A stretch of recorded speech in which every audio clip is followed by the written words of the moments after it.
Permasalahan yang terjadi antara PT Bio Nusantara Teknologi dengan masyarakat desa penyangga belum juga temui titik terang. Pasalnya tahun 2023 lalu, perusahaan PT Bio Nusantara Teknologi telah melakukan pengrusakan terhadap tanam tumbuh milik masyarakat desa penyangga.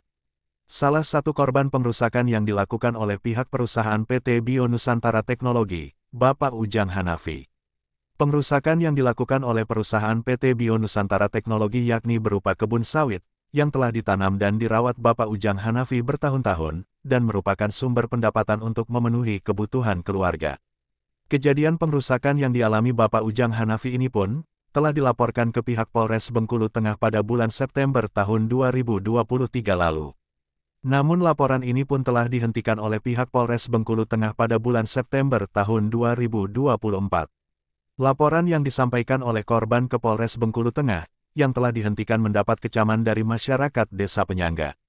Masyarakat merasa kecewa dengan Polres Bengkulu Tengah, dikarenakan pihak Polres telah menghentikan laporan dari Pak Ujang, sementara laporan dari karyawan perusahaan PT Bio Nusantara Teknologi, yang telah melakukan pengrusakan malah sekarang telah P21, dan telah dilakukan penahanan. Masyarakat desa penyangga menganggap pihak Polres Bengkulu Tengah, telah melakukan keberpihakan ke perusahaan PT Bio Nusantara Teknologi. Pada genting pada saat ini, saya sudah kecewa, berlarut-larut berjalan atas kasus perusakan kebun sawit Pak Ujang Hanafi binti Amza almarhum. Tanah tersebut dari awalnya, kebun mereka itu Ujang Hanafi, itu turun-menurun dari bapaknya. Saya tahu sendiri. Kenapa saya menjadi saksi? Saya sekarang sudah di atas 60 umur saya. Saya yakin dan percaya itu adalah milik Pak Amzah, tapi diserah dengan anaknya Pak Ujang Hanafi. Dan sawit juga itu Pak Ujang Hanafi yang menanam. Selama PT Bio beroperasi tidak ada gejolak-gejolak apapun. Tidak ada perusahaan PT Bio mengugat itu ini. Tapi seal ini langsung dihantamkan sore. Tidak ada jam kerja. Saya tahu. 2 kali. Pertama, tidak ketemu orangnya. Yang kedua, maka Ujang datang ke sana. Mungkin dia tuh sudah hilap melihatkan kebun atau usaha mereka dihantam perusahaan dengan alat berat. Saya selaku kepala desa tidak ingin ribet kepada siapapun, tapi sesuai dengan jalur hukum yang kita harapkan kami selaku masyarakat ini. Tapi masyarakat ini tidak mengerti hukum, jangan dipijak. Jangan dipijak, tidak mengerti hukum. Orang ngerti hukum itulah yang bisa mengakatkan yang salah tetap salah, yang benar tetap yang benar. Kami atas nama masyarakat Desa Genting sangat kecewa atas keputusan Polres Bengkulu Tengah bahwa Ujang Hanafia itu memang betul-betul mempunyai tanah di wilayah itu. Saya tahu dari tahun 1982 itu bapaknya yang mengolah sampai 2004. Karena saya sering lewat di situ, kami masih pakai ketek pada waktu itu. Ke Bengkulu kami masih pakai perahu, pakai ketek. Saya pernah temalam di pondok bapaknya.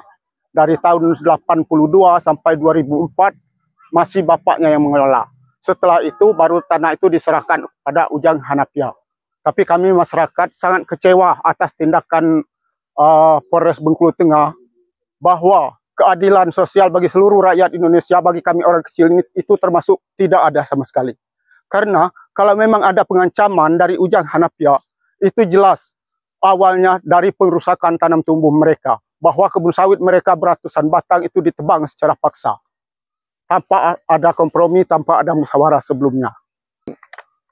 Menyikapi terkait laporan Bapak Ujang Hanafi, di mana kisruh yang pernah terjadi di tahun 2023 bahwa perusahaan PT Bio melakukan pengrusakan atas tanaman Bapak Ujang Hanafi.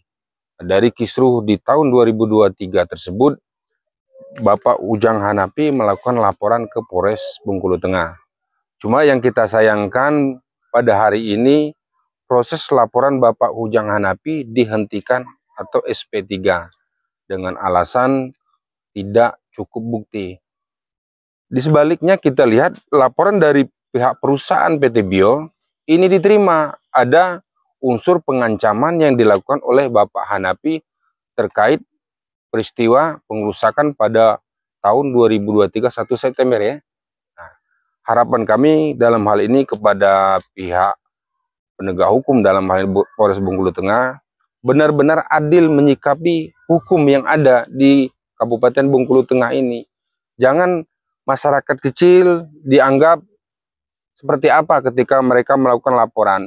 Ketika perusahaan membuat laporan itu cepat sekali diterima. Nah, harapan kami dalam hal ini Pak Kapolda Bengkulu bisa untuk membentuk tim. Ada apa laporan yang dilakukan oleh Pak Ujang Hanapi ini sehingga di SP3 kan? Menyikapi permasalahan yang disampaikan oleh permasalahan Ujang Hanapi.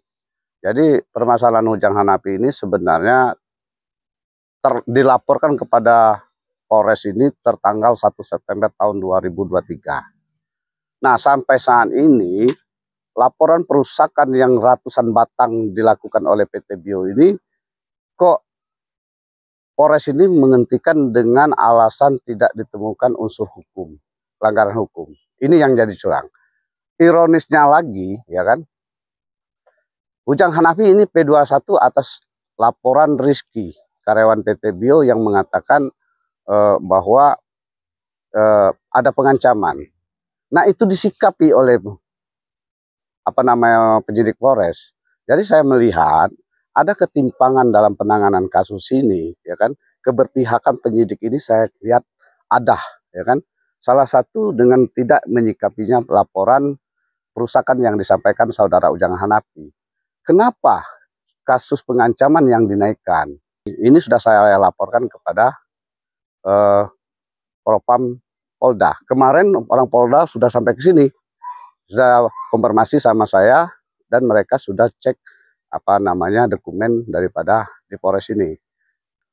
Pihak Propam Polda yang menerima laporan atas gabungan lembaga itu dapat menyikapi dan mempelajari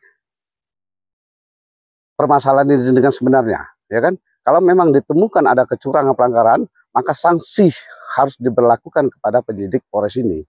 Kalau ini nanti sempat mandap juga di Propam Polda, artinya saya akan berangkat ke Mabes Polri dan Kompolnas. Permasalahan ini tidak bisa didiamkan. Karena kenapa? Saya melihat bahwa hak Ujang Hanapi itu, ya kan, batang sawit yang dirusak ratusan batang ini sudah sangat-sangat dirugikan.